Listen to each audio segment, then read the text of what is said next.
بسم اللہ الرحمن الرحیم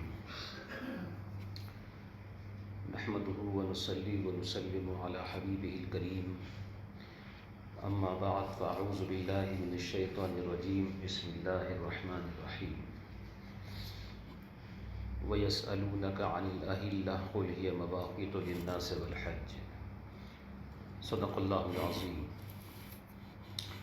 یا سید السادات جئتک قاصدا ارجو رضاک واحتمی بحماک یا اکرم الثقلین ویا کنز الورا جدلی بجودک واغننی برضاک اعوذ باللہ من الشیطان الرجیم ان اللہ وملائکتہ یصلون علی النبی یا ایہا الذین آمنوا صلوا علیہ وسلموا تسلیما اللہم صل علی سیدنا وشفیعنا وحبیبنا وطبیب قلوبنا وشفاء صدورنا مولانا محمد صلی اللہ تعالیٰ علیہ وسلم۔ ایک دفعہ اور بآواز بلند درود شریف پڑھیں۔ اللہم صلی علی سیدنا وشفیعنا وحبیبنا وطبیب قلوبنا وشفاء صدورنا ومولانا محمد کما تحب وترضى بأن تصلی علیہ۔ ہمیں تو کرنی ہے شہنشاہ بطحا کی رضا جوئی، وہ جو ہو گئے تو رحمت پروردگار اپنی، طریق مصطفیٰ کو چھوڑنا ہے وجہ بربادی، اسی سے قوم دنیا میں ہوئی بے اقتدار اپنی، کہ محمد سے وفا تو نے تو ہم تیرے ہیں، یہ جہاں چیز ہے کہ لوح و قلم تیرے ہیں۔ حضرات حاضرین، سامعین و سامعات، آج خیال تھا کہ کچھ ضروری باتیں جو اس عشرہ مبارکہ سے متعلق ہوں آپ کے سامنے پیش کی جائیں، لیکن اچانک ایک اعلان پہنچا عید کے تعلق سے کہ عید فلاں دن فکس مقرر اور متعین کر دی گئی ہے۔ جس کے پیش نظر میں نے خیال کیا کہ بہت ہی اختصار کے ساتھ چند ضروری باتوں کو آپ کے سامنے پیش کر دوں۔ آج کل سوشل میڈیا کی مہربانی ہے کہ ایک کمرے میں بیٹھ کر کے کہے جانے والی بات آنن فانن دنیا میں پھیل جاتی ہے۔ آج رمضان المبارک کی 23ویں تاریخ ہے اور جمعہ کا دن ہے، لیکن لوگوں نے ابھی سے یہ پوچھنا شروع کر دیا ہے کہ عید کب ہے، اور یہ میری زندگی میں ایسا پہلی دفعہ ہوا ہے کہ لوگوں نے 6-7 دن پہلے عید کے مقررہ دن اور فکس ٹائم، یعنی کہ کون سے دن پر ہوگی یقینی طور سے، اس طرح کا سوال یہ میرے لیے زندگی کا پہلا مسئلہ ہے۔ یہ تو پوچھا جاتا تھا کب ہو سکتی ہے، اور ہم اس کا جواب دیا کرتے تھے کہ زیادہ تر امید یہ ہے کہ اس دن ہو سکتی ہے، لیکن حتمی، یقینی اور کنفرم آپ کے سامنے اعلان 29ویں کی مغرب کی نماز کے بعد ہوگا، اور اس سے پہلے نہ کبھی ہمارے یہاں سے کسی بھی مہینے کی 29ویں تاریخ سے پہلے اعلان ہوا، اور نہ ہی انشاءاللہ اس کے بعد کبھی ہوگا۔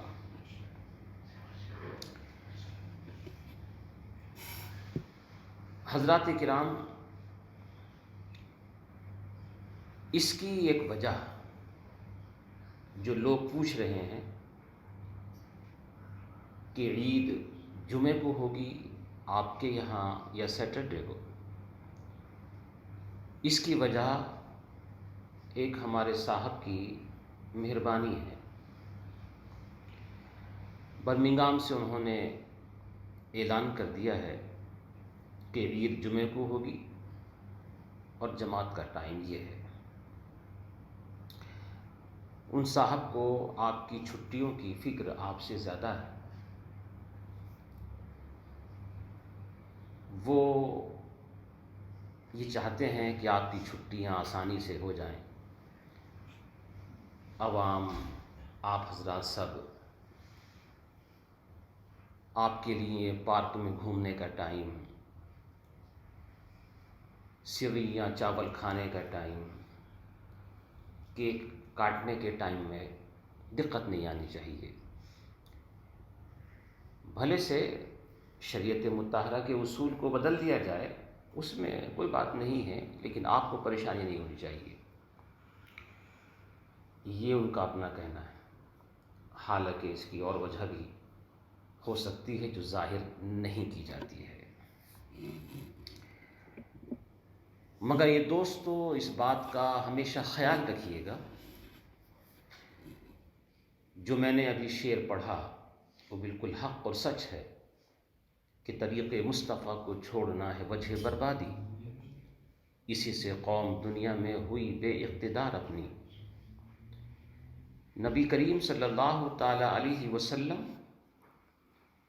کہ طریقہ پاک کو چھوڑنا در حقیقت یہی مسلمانوں کی ذلت اور رسوائی کا سبب ہوگا۔ ایک حدیث شریف جو بارہا آپ کے سامنے پیش کی جا چکی، معتبر احادیث کے اندر، احادیث کی کتابوں کے اندر موجود ہے۔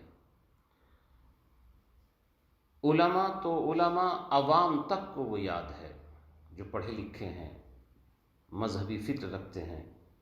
صوموا لرؤیتہ وافطروا لرؤیتہ، نبی کریم صلی اللہ علیہ وسلم نے ارشاد فرمایا، روزہ رکھو چاند دیکھ کر اور عید کرو چاند دیکھ کر۔ چاند دکھائی نہ دے یا اس کا ثبوت شرعی نہ ہو سکے تو پھر 30 دن مکمل کر کے دوسرے مہینے کا آغاز کریے۔ یہ احادیث کتب معتبرہ کے اندر موجود ہے، اور اسی کی طرح کے اور دیگر احادیث کے مضامین بھی معتبر کتابوں کے اندر موجود ہیں۔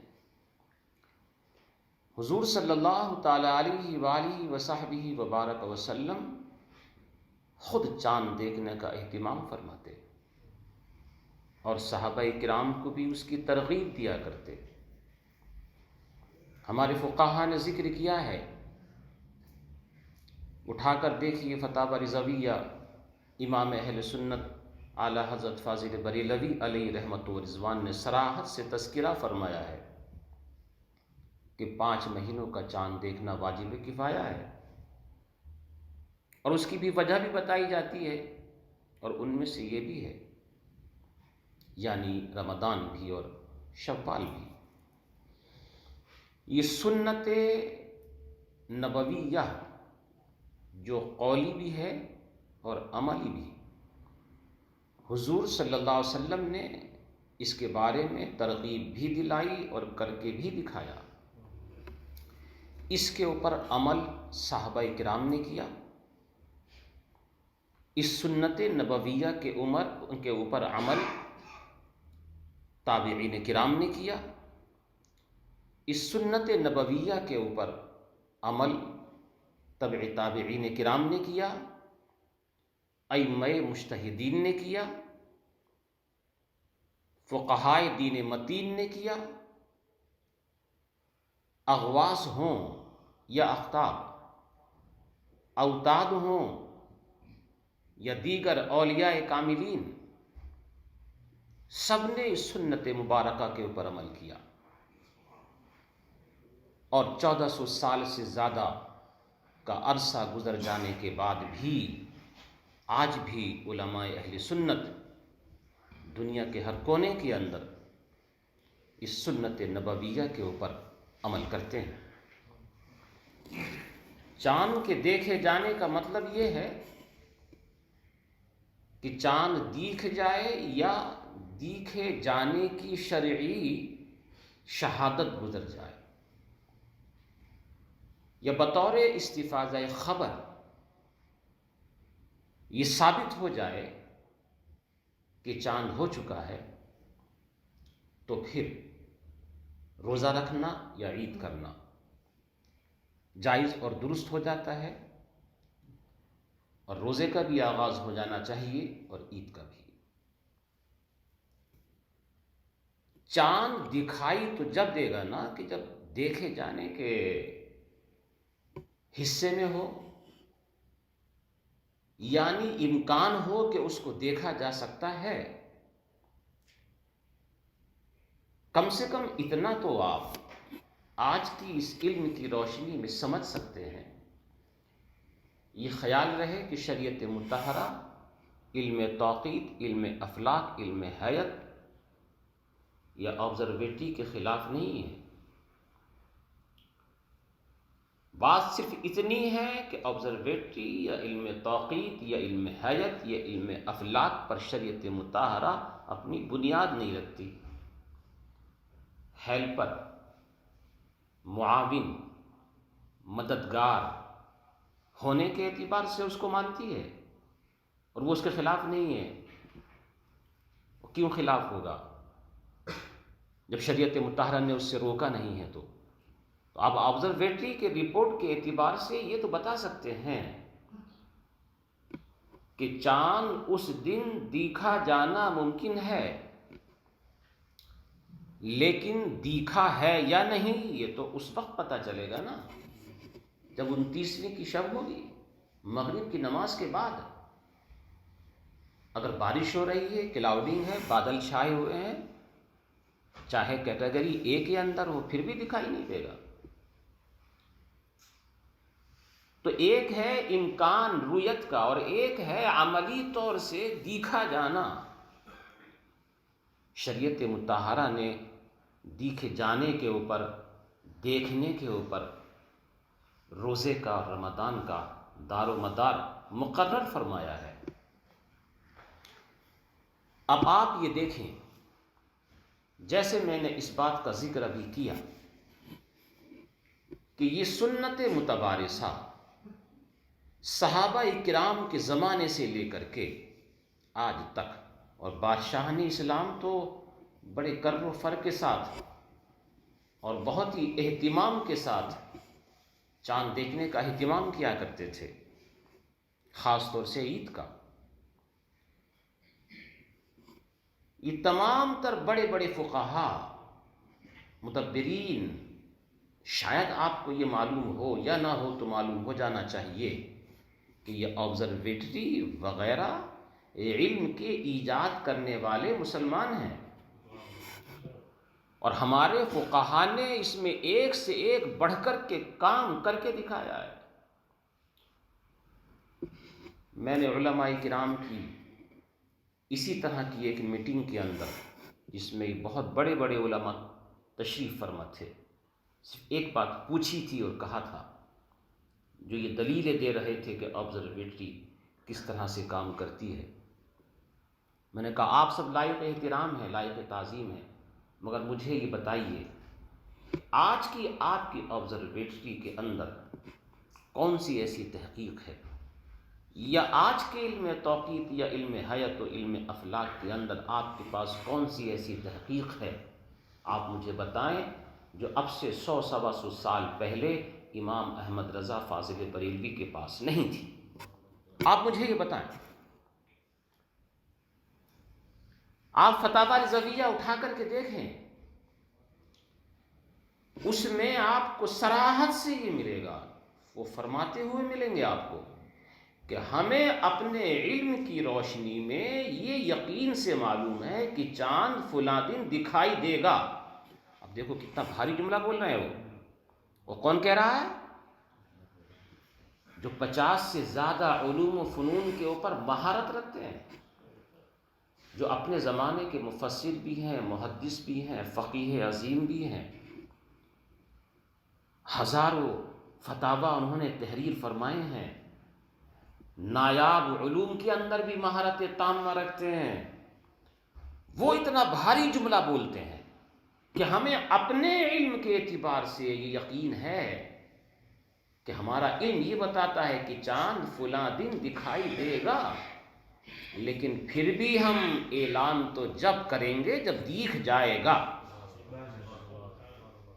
یا ہمارے پاس دیکھے جانے کی گواہی آ جائے گی۔ دیکھو آپ نے اس جملے کی گہرائی پہ شاید غور نہیں کیا، کتنا مضبوط طریقے سے اور کتنے بھاری بھرکم طریقے سے وہ یہ بتا رہے ہیں۔ یعنی وہ یہ ثابت کر رہے ہیں، وہ یہ بتا رہے ہیں کہ ہمیں اپنے علم کے اعتبار سے یقین ہے کہ فلاں دن دکھائی دے جائے گا، لیکن شریعت مطہرہ نے اور ہمارے آقا صلی اللہ علیہ وسلم نے بنیاد ہمارے علم کو نہیں بتایا ہے، دیکھنے کو بتایا ہے، رؤیت کو بتایا ہے۔ ہم اپنے علم کی وجہ سے اپنے نبی کے قول کو نہیں چھوڑ سکتے۔ اس لیے حضور صلی اللہ علیہ وسلم کے اس عاشق نے تحقیق کے ساتھ یہ ذکر کیا کہ منجمین اور جتنے بھی ان تمام تر علوم میں افلاک و حیت و توقیت کے جاننے والے لوگ ہیں، ان کے اقوال کا اس میدان میں کوئی اعتبار نہیں ہے، چاہے یقین سے بتا دیں کہ فلاں دن چاند ہوگا، پھر بھی نہیں۔ دیکھیے سامنے نمازوں کا ٹائم ٹیبل لگا ہے کہ نہیں؟ آپ اگر یہ دیکھنا چاہیں کہ پچھلے سال ظہر کی نماز کب شروع ہو رہی تھی، معلوم ہو جائے گا نا۔ 4 سال کے بعد کب شروع ہوگا عصر کی نماز کا ٹائم، معلوم ہو جائے گا یا نہیں؟ امام احمد رضا نے خود بھی بنایا ہے نظام الاوقات، پوری دنیا کے اندر ہے۔ ان حضرات نے یہ مون سائٹنگ کا ٹائم ٹیبل کیوں نہیں بنایا؟ کیا یہ مہربان نہیں تھے آپ کے اوپر؟ کیا یہی چاہتے تھے کہ آپ لوگ پریشان گئے ہیں؟ جو راتوں کو جاگ جاگ کر کے آپ کی پریشانیوں کے لیے اپنا ٹائم صرف کرتے ہوں کہ امت مسلمہ کی پریشانی دور ہو، اپنا کھانا پینا چھوڑ کر کے آپ کے سوالوں کا جواب دیتے ہوں، کیا اس کو مہربانی نہیں ہوگی آپ کے اوپر؟ وہ یہ نہیں چاہتا ہوگا کہ مسلمانوں کی یہ پریشانی دور ہو جائے، ان کو چھٹیاں لینے میں آسانی ہو جائے؟ وہ تو تم سے اچھے طریقے سے ٹائم ٹیبل بنا سکتا تھا ہر مہینے کا، لیکن اس نے نہیں بنایا۔ تم سے زیادہ متقی تھا، تم سے زیادہ پرہیزگار تھا، تم سے زیادہ علوم و فنون کا ماہر تھا، تم سے زیادہ امت مسلمہ پہ مہربان تھا، لیکن پھر بھی اس نے ٹائم ٹیبل نہیں بنایا۔ کیوں؟ اس لیے کہ وہ جانتا تھا کہ ہمارے مہینوں کا آغاز ٹائم ٹیبل سے نہیں بلکہ چاند کے دیکھنے کے اوپر موقوف ہے۔ تو آپ اتنی آسانی سے اس سنت متبارسہ کو چھڑوانا چاہتے ہیں؟ 6-7 دن پہلے ہی عید کا اعلان کر دیں، اور پھر 6-7 دن پہلے ہی کیوں؟ آپ تو 1 سال پہلے کر سکتے ہیں۔ جب ٹائم ٹیبل ہی کے اوپر سب کو موقوف ہے تو آبزرویٹری کی رپورٹ تو ہمارے پاس بھی ہے، ہم بھی دیکھ کے بتا سکتے ہیں۔ جیسے اس مرتبہ ہمیں یقین تو نہیں کہہ سکتے ہم، لیکن 95% ایسا ہی لگتا ہے کہ عید جمعے کو نہیں ہوگی۔ جو کر رہے ہیں وہ زبردستی کر رہے ہیں۔ یہ تو چھوٹا سا بچہ بھی نیٹ کھول کر کے دیکھ سکتا ہے کہ پاسبلٹی جو ہے یہاں پر نہ ہونے کے برابر ہے۔ مراکش کے اندر بھی بہت کم ہے، وہاں سے بھی ایسا ہی لگتا ہے کہ نہیں ہو پائے گا۔ اور ساؤتھ افریقہ میں ہم جاتے ہیں عام طور سے، وہاں تو جب ہماری 29 ہوگی تو وہاں تو ان کی 28 ہے، وہاں تو کوئی حساب ہی نہیں بنتا ہے۔ یہ ساری باتیں ہم صرف آپ کو بتا سکتے ہیں، ایسا ہو سکتا ہے، لیکن اللہ چاہے اگر ہمیں یقین سے یہ پتہ چل جائے، معلوم ہو جائے استفادہ خبر کے طور پر یا کسی اور طور پر کہ مراکش میں تھرسڈے کو چاند دکھائی دے چکا ہے، لوگوں نے چاند دیکھ لیا ہے، تو ہم ضد پہ نہیں ہیں کہ ہم نہیں کریں گے۔ پھر بھی نہیں، اگر ثبوت شرعی ہو جائے، شرط یہ ہے ثبوت شرعی، حالانکہ بہت کم ہے چانس، وہاں پر بہت کم ہے آبزرویٹری کے حساب سے، لیکن پھر بھی اگر ثبوت شرعی وہاں سے آ جائے، جبکہ لگتا ہے نہیں آئے گا، تو پھر جمعے کو عید کرنے کے ہم مخالف نہیں ہیں، ہم مخالف جناب اس بات کے ہیں کہ آپ نے 1400 سال کے اتنے بڑے عرصے کے محققین، فقہاء، محدثین، مفسرین کے اعتماد کو ختم کرنے کے لیے قدم بڑھایا ہے۔ ہمیں تکلیف اس بات کی ہے، ہمیں احساس اس چیز کا ہے، ہم ذکر اس لیے کر رہے ہیں کہ آپ نے وہ کام کر کے دکھایا ہے جو آپ کے بزرگوں میں سے کسی نے بھی نہیں کیا ہے، صرف تھوڑے سے پیسوں کے لیے کہ ہم پہلے آ جائیں گے تو کلیکشن زیادہ ہو جائے گا۔ مسجدیں اللہ کا گھر ہوتی ہیں، مسجدوں کو چلانے والا وہ اللہ کی قدرت ہوتی ہے، انسان نہیں چلاتا ہے، اللہ کی قدرت کسی کے دل کو کسی کی طرف راغب کر دیتا ہے، چلتی رہتی ہے۔ بعض لوگوں کا یہ مزاج ہوتا ہے الگ پہچان بنانا، الگ۔ آپ لوگوں نے دیکھا ہوگا نا، پہلے غریب اور مالدار لوگوں میں ایک امتیاز اور فرق یہ تھا کہ بیچارے غریب لوگ پھٹے پرانے اور پاکیز لگے ہوئے کپڑے پہنتے تھے۔ جب لوگوں نے دیکھ لیا کہ بھائی اب تو سب کے پاس اچھے اچھے کپڑے آ گئے، سب بہترین شاندار کپڑے پہننے لگے، ہمارے درمیان تو کوئی فرق نہیں رہا، تو جو مالدار تھے نا، انہوں نے اپنی پہچان بنانے کے لیے اب پاکیز لگا ہوا کپڑا پہننا شروع کر دیا، پھٹا ہوا۔ اب وہ پھٹے ہوئے کپڑے اس سے زیادہ مہنگے ہیں، کیوں؟ ان کو الگ پہچان بنانی۔ ابھی لوگ 40-50 ہزار پاؤنڈ کی BMW وغیرہ کے اوپر فخر کرتے ہیں، مگر یقین جانیے گا اگر آپ سب لوگوں کے پاس 40-50 ہزار پاؤنڈ والی BMW کوئی اور دوسری گاڑی ہو جائے نا، تو یہ اس طرح کی فطرت کے جو لوگ ہیں وہ 2000 پاؤنڈ والی گاڑی پہ آ جائیں گے، کیونکہ پہچان ختم ہو گئی نا۔ اب ان کو تو پہچان بنا کر کے رکھنی ہے۔ آپ نے دیکھا نا بڑی بڑی بلڈنگوں میں آج بھی اب لوگوں نے چاروں طرف بڑی بڑی شاندار بلڈنگیں بنی ہوئی ہیں، میں نے دیکھا کہ ایک گھر ایسا بھی ہے جو چھپر کا بنا ہوا ہے، جی، پہچان ہو۔ اور اگر سارے چھپر کے بنانے شروع کر دینا تو وہ الگ بلڈنگ بنائے گا، آپ کی پہچان ہو۔ کسی کا مزاج ایسا ہوتا ہے، پہچان ہونی چاہیے۔ اگر ہم سب مل کر کے سیٹرڈے کو عید کریں گے تو ہماری پہچان کیسے ہوگی؟ کون ہمیں پہچانے گا؟ اس لیے انہوں نے پہلے ہی سے اعلان کر دیا کہ جناب والا جمعے کو عید ہوگی، سب پہچان گئے، صاحب یہ کون ہیں، کہاں کے رہنے والے ہیں، کہاں سے آئے تھے، لیجیے، جو کوئی نہیں جانتا تھا وہ بھی جان لے گا۔ یہ کسی کی فطرت ہوتی ہے۔ اللہ تعالیٰ اس طرح کی ذہنیت سے ہم سب کو محفوظ و مامون رکھے۔ میں عرض یہ کر رہا تھا کہ دیکھو، آپ خود بھی سوچ سکتے ہو اس بات کو کہ دبی ہوئی اور بھولی ہوئی سنتوں کو زندہ کرنے کا حکم ہے یا زندہ سنتوں کو مٹانے کا ہے؟ اللہ کے نبی صلی اللہ علیہ وسلم نے یہ ارشاد فرمایا، من تمسک بسنتی عند فساد امتی فلہ مئۃ اجر شہید۔ جو کوئی میری امت کے بگاڑ کے وقت میری سنت کو زندہ کرے گا، مضبوطی سے پکڑے گا، اس کو 100 شہیدوں کا ثواب ہے۔ یہ 100 شہیدوں کا ثواب ایسی کیسے مل گیا؟ یہاں تو ماحول الحمدللہ بنا ہوا ہے داڑھی وغیرہ رکھنے کا، کچھ ایسے ملک بھی ہیں وہاں صرف داڑھی رکھنے کے اوپر 1000 باتیں سنائی جاتی ہیں، صرف داڑھی رکھنے کی وجہ سے کہیں کہیں رشتے نہیں ہوتے ہیں۔ 22-25 سال کا نوجوان داڑھی رکھ لے تو تانے دیے جاتے ہیں، ابھی سے ملا بن گیا ہے، اس نے تو سنت دکھائی، سنت پہ عمل کیا۔ یہ جو فرمایا گیا ہے نا کہ 100 شہیدوں کا ثواب، یہ اسی لیے ہے، سنت پہ عمل کرنا آسان نہیں ہوتا ہے، بڑی سننی پڑتی ہیں، اس لیے ایک سنت کو زندہ کرنے پہ 100 شہیدوں کا ثواب ہے۔ تو جناب والا، جس سنت کو زندہ کرنے کے لیے اللہ کے نبی صلی اللہ علیہ وسلم نے 100 شہیدوں کا ثواب دیا، آپ اس 1400 سال سے زیادہ حوالے والی سنت متوارثہ کو یک دم سے ختم کرنا چاہتے ہیں؟ اب 8 دن پہلے آپ اگر عید کا اعلان کریں گے، آپ مجھے بتائیے کیا ضرورت ہے چاند دیکھنے کی؟ کون جائے گا چاند دیکھنے کے لیے؟ ضرورت ہی نہیں ہے۔ چاند تو اس لیے دیکھا جاتا ہے کہ پتہ چلے کہ رمضان ہے یا نہیں، عید ہے یا نہیں، اب تو ہے ہی نہیں، ختم ہو گیا نا۔ وہ جو ہمارے فقہا نے بتایا ہے کہ 5 مہینوں کا چاند دیکھنا واجب کفایہ، کیا ضرورت ہے اس کی؟ کہاں واجب رہا؟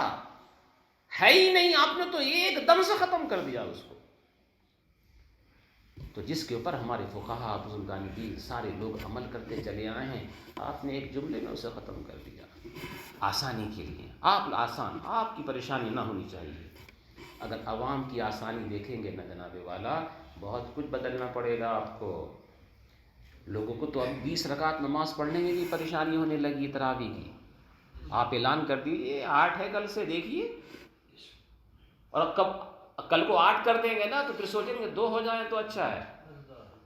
کہاں تک آسانی دیں گے؟ یہ بالکل حق ہے. شیخ الاسلام کے ذریعے بھی میں نے یہ بات سنا، اور پیر علاء الدین صدیقی علیہ رحمہ ان کے زبانی بھی اس بات کو میں نے سنا کہ امریکہ میں کچھ لوگوں نے بڑے لوگوں سے یہ بات یہ کہی تھی کہ جناب والا اگر جمعے کی نماز اتوار کو ہو جائے سنڈے کو تو کیا حرج ہے؟ ہمیں جمعے کے لیے چھٹی لینی پڑتی ہے، اتوار کو ہماری پہلے ہی سے چھٹی ہوتی ہے، تو اگر جمعے کی نماز سنڈے کو ہو جایا کرے تو اس میں کیا حرج ہے؟ کہاں تک آسانی دیں گے آپ؟ چھٹیوں کی وجہ سے آپ اپنا اصول چینج کریں گے. لوگوں کی دال چاول کی وجہ سے، مٹھائی کی وجہ سے اور کیک کی وجہ سے آپ شریعت مطہرہ کے اصول چینج کریں گے. ابھی تک آپ چھٹیاں نہیں مناتے تھے کیا عید کے موقع پر؟ دیکھو اللہ کے نبی صلی اللہ علیہ وسلم نے فرمایا، خود قرآن مجید کے اندر ذکر فرمایا گیا ہے کہ جس کے دل میں اللہ کا خوف ہوتا ہے نا، اللہ اس کے لیے راستہ خود پیدا کر دیتا ہے، خود پیدا کر دیتا ہے. آپ 22-23 سال سے عید نہیں کر رہے ہیں کیا؟ 40-50 سال سے عید نہیں کر رہے ہیں کیا؟ آپ آفیسز کے اندر کام نہیں کرتے ہیں؟ تھوڑی بہت پریشانی ہوتی ہے، ہر جگہ ہوتی ہے. آپ ایک پریشانی کو ختم کرتے ہیں دوسری شروع ہو جاتی ہے. دنیا نامی پریشانیوں کا ہے. آسانی ہی آسانی جہاں ہے نا وہ صرف ایک ہی جگہ ہے جس کا نام جنت ہے. دنیا تو پریشانی کی جگہ ہے. آپ ان پریشانیوں کی وجہ سے شریعت مطہرہ کے اصول کو چینج نہیں کر سکتے. اب میں آخری بات کہہ کر کے آپ سے رخصت ہوا چاہتا ہوں. عوام کا بھی حق بنتا ہے، عوام کو بھی سوچنا چاہیے. جو دن میں رہ کر کے کوئی اگر یہ کہے کہ یہ رات ہے تو کم سے کم آپ اتنا تو کہہ سکتے ہیں کہ نہیں صاحب آپ غلط کہہ رہے ہیں. سورج نکلا ہوا ہے، دن موجود ہے، رات کیسے ہو سکتا ہے؟ ایسا نہیں کہ آنکھیں بند کر کے آپ کہیں اچھا اچھا جیسے آپ کہہ رہے ہیں بالکل صحیح درست ہے، ہمارے لیے آسانی ہے اس کے اندر. تو کم سے کم اتنا آپ سوچ سکتے ہیں نا کہ جو شخص، دیکھو یہ خاص طور سے اس جملے کو میں کہہ رہا ہوں کہ ہمارا اختلاف کسی کی ذات سے نہیں ہے، نہیں ہونا بھی نہیں چاہیے. ہمارا اختلاف غلط بات سے ہے، کسی کی ذات سے اختلاف نہیں ہوتا ہے، غلط بات سے اختلاف. اگر وہ غلط بات دور ہو جائے بالکل صحیح ہے، جو پہلے تھے جیسے ہمارے لیے ویسے ہی ہے. ذات سے اختلاف تو ہے ہی نہیں، بات سے اختلاف ہے. تو جو آپ کو دعوت دے رہا ہو اس بات کی کہ 1400 سال سے زیادہ سے جو سنت متوارثہ پہ عمل ہوتا چلا آیا ہے اسے آپ ختم کر دیجئے، تو آپ کا بھی حق ہے نا اس بات کا مذہبی و دینی کہ آپ اس کی اس بات کا بائیکاٹ کریں. اس نے تو اس تمنا میں کیا کہ میری مسجد بھر جائے گی، جمعے کو عید کروں گا نا مسجد بھر جائے گی، لوگ بہت آئیں گے. آپ یہ کر کے دکھا دیجئے.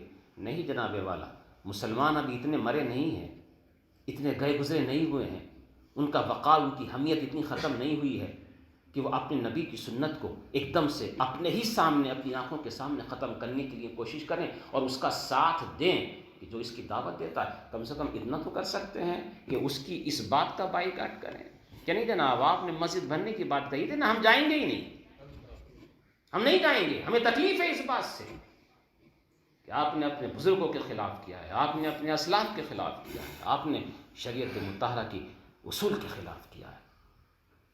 اتنا تو کر سکتے ہیں. ذات سے اختلاف نہیں، ذات کا بائیکاٹ نہیں، بات کا بائیکاٹ، بات سے اختلاف ہے. خیر انشاءاللہ کبھی اور بھی اس چیز کے اوپر آپ کے سامنے تفصیلی گفتگو ہوگی. ہمارے بزرگوں نے سب کچھ بیان کر دیا ہے. ہماری یہ جو ٹائم ٹیبل والی بات ہے نا، یہ مت سوچیے گا کہ یہ صرف برطانیہ کے لیے انہوں نے اعلان کیا ہے، نہیں، آبزرویٹری ہر ملک کے اندر موجود ہے. آپ مجھے بتاؤ اس کا غلط نتیجہ کتنا نکلے گا؟ اگر آپ اس کے اوپر عمل کرنا شروع کر دیں تو کل ہندوستان، پاکستان، بنگلہ دیش، مراکش، ساؤتھ افریقہ، یہ جتنے بھی ممالک ہیں چاہے وہ عربین ہوں یا غیر عربین، وہ سب کہیں گے اس میں تو بڑی آسانی ہو گئی جناب والا، پوری دنیا سے چاند کے دیکھنے کا جو ایک طریقہ کار چلا آ رہا تھا آپ نے ختم کرنے کی کوشش کی ہے، اس کو آپ نے ایک نبی کی سنت کو مٹانے کی کوشش کی ہے، اور پھر اچھے انداز میں زبان سے بڑے بھولے بن کر کے بات کرتے ہیں اور کام اتنا خطرناک کر رہے ہیں۔ اللہ تعالیٰ شریعت مطہرہ کی پاسداری ہم سب کو نصیب فرمائے، اور ایسے لوگوں کی اس بات کا بائیکاٹ کرنے کے لیے بھی ہم لوگوں کو سوچنا چاہیے کہ لوگ تو اس لیے کرتے ہیں کہ ہمارا مدرسے کا بھلا ہو جائے، مسجد کا بھلا ہو جائے، لیکن آپ کے اوپر بھی ذمہ داری بنتی ہے کہ آپ بھی یہ بات ثابت کر دیں کہ نہیں جناب، ہم اپنے جیتے جاگتے اپنے ہوش و حواس میں اور جانتے بوجھتے شریعت مطہرہ کے ان اصول کو پامال نہیں کر سکتے، اور اپنے نبی علیہ الصلاۃ والتسلیم کی اس سنت متوارثہ کو اپنی آنکھوں کے سامنے مٹتا ہوا نہیں دیکھ سکتے، اور نہ ہم ان لوگوں کا ساتھ دیں گے جو اس کو مٹانے کے لیے کوشش کریں گے۔ اللہ تعالیٰ مجھے آپ کو سب کو شریعت مطہرہ کی پاسداری عطا فرمائے۔ یہ قصہ لطیف ابھی ناتمام ہے، جو کچھ بیان ہوا وہ آغاز باب تھا۔ السلام علیکم ورحمۃ اللہ وبرکاتہ۔